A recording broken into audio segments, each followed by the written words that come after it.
Dirch havde jo, jeg vil ikke sige, om han havde sceneskræk, men der var jo nogle gange, hvor han ikke troede på sig selv, altså troede på sit eget talent. Det er skrækken for at få sceneskræk, og jeg tror, vi alle sammen oplever det. Jeg har sat mig selv et mål, der hedder, når jeg stiller mig ind på scenen, jeg skal være velforberedt, jeg skal være nogenlunde ædru, og så skal jeg vigtigst af alt, jeg skal have lyst til at være der.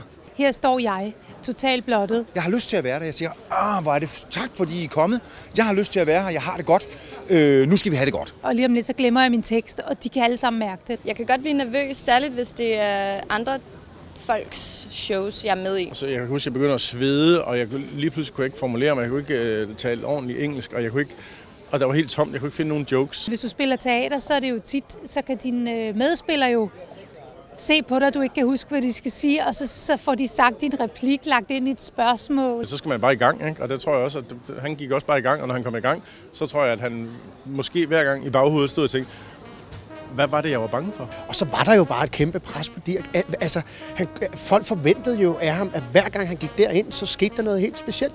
Og det kan man bare ikke gøre, så det må også have været, tænker jeg, for ham at skulle gå derind og navle den hver aften. Jeg skulle godt forstå, at de lige fik et par gevister nogle gange, inden der skulle ind og gives gassen.